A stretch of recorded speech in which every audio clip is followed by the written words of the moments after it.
Before diving into this review bite, I want to advise that this video will remain primarily spoiler free, as to not dive too much into the story outside of the beginning of the game. There may be some minor early game spoilers as the review goes on to how the story is told, but any major plot twists or story elements will be left out. This is not a summary of the story, but rather an in-depth look at what the game is and my experience with the game itself. There will not be any numerical scores at the end of the video, nor will there be a recommendation as to whether you should buy it or skip it.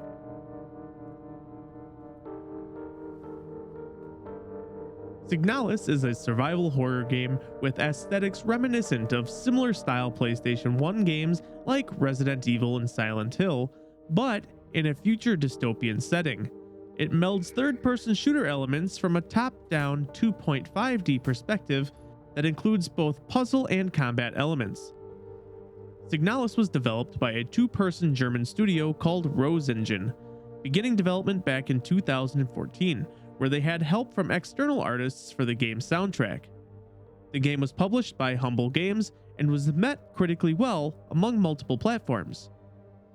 I'll be taking quick bites covering the story, visuals, audio, and gameplay before I wrap it all up at the end.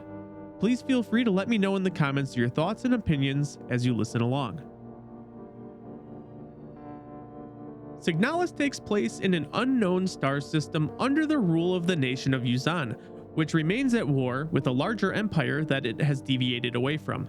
Yuzan, which maintains outposts in surrounding worlds, has created and employs replicas, which are androids made from copied human neural imprints.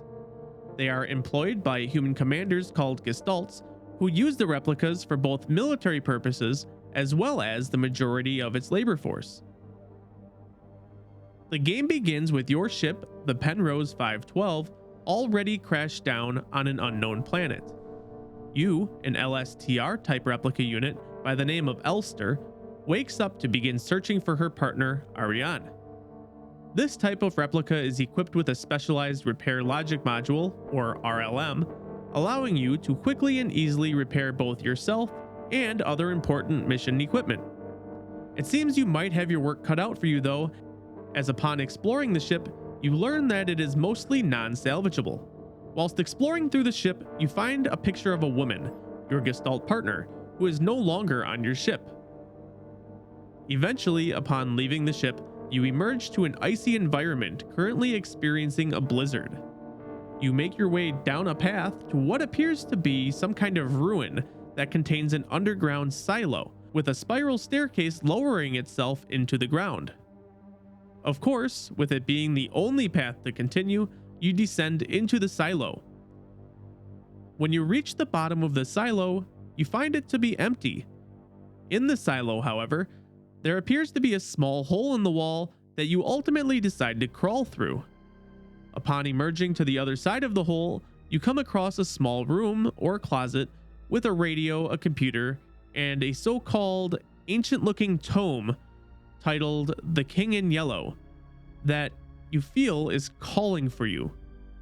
For those who don't know, The King in Yellow is an anthology of mysterious and malevolent supernatural stories. This book has a lot of parallels with the themes of the game and is also referenced multiple times throughout the game, even noting later on that it has been banned in the world. There is more significance to this book, but it is not something that I will be covering in this video. To continue forward, you pick up the book, which causes the radio and computer to turn on and start broadcasting to you, which causes a mysterious cutscene to play, flashing phrases and finishing with, "Remember our promise," and "Wake up," leading to the game's title screen.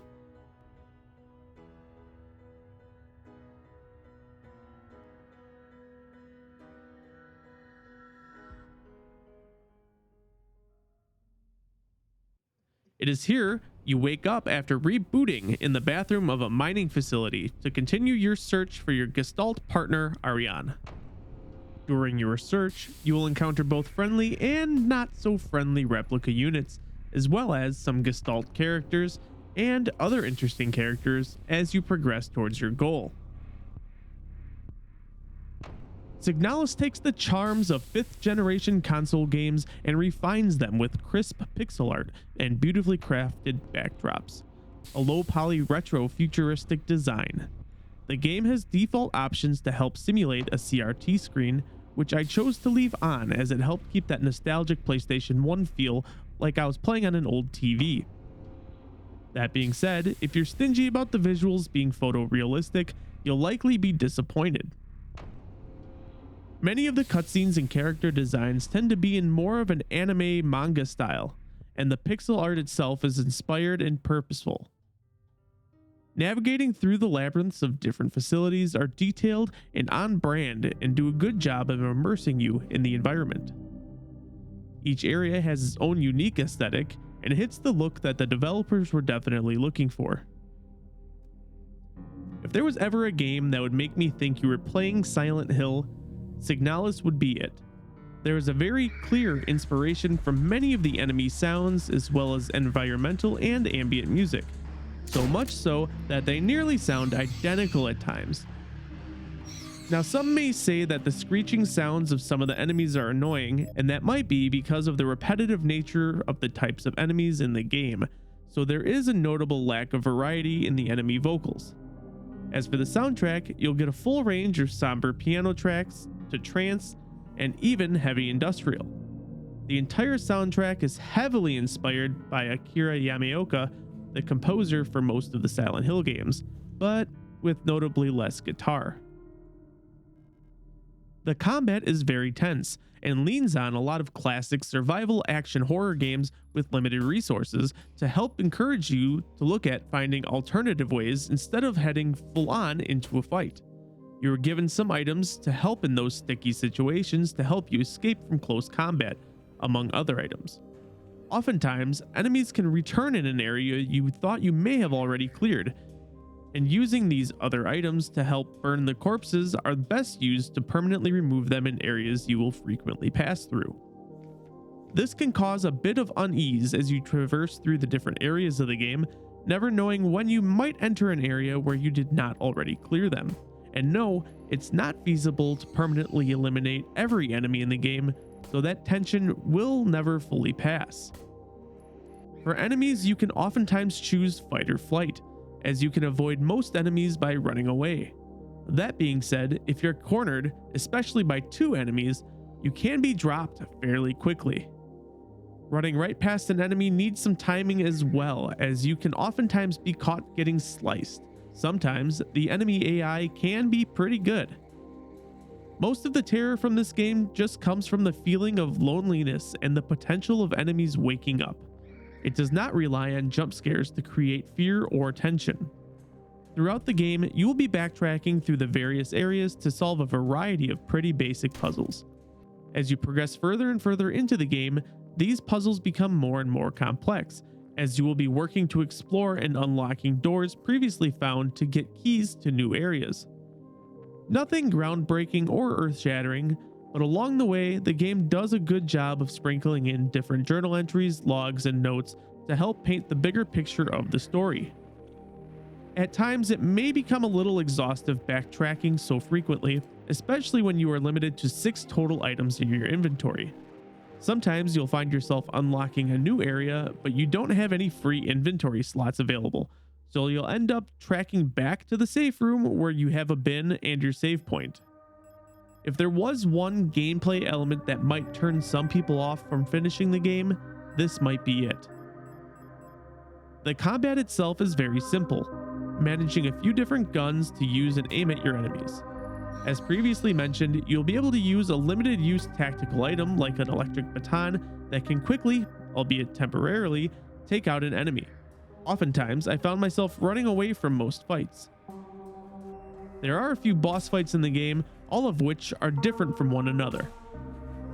I wanted to end this segment by speaking about a somewhat unique feature, and that is the radio. In the game early on, you are equipped with a radio in which you can change the frequency at will. You'll end up using this to solve a few puzzles, unlock some doors, and also it can be used at times to defeat some enemies. You can tell that there was some care when implementing this feature as to not have it be something you just used once or twice, never to be used again. While it's not something you'll need to manage constantly, it's another testament that just about everything that the developers have put into this game needed to be purposeful and not just some kind of gimmick. If you're looking for a game to scratch the nostalgic itch of PlayStation 1 action horror, Signalis is a game that stands up on its own and differentiates itself in many ways. The story gives you the pieces of a much larger puzzle to pick up over the course of the game, and it's held together by a quality soundtrack and simple yet fun gameplay. If you've enjoyed this review bite of Signalis, please consider giving this video a thumbs up and subscribing to the channel. We plan to release one of these videos every month for our podcast's Game of the Month. And if you weren't aware of the show, it's a live stream podcast on Twitch every Friday night, occasionally with guests, talking about games, pop culture, current events, and more. Make sure you check out our socials in the description to find out more. With every Game of the Month, we select somebody who gets the opportunity to either win a copy of that month's game, the game for next month, or a Bucket Bytes t-shirt. So congratulations to our March winner. Until next time, see you later.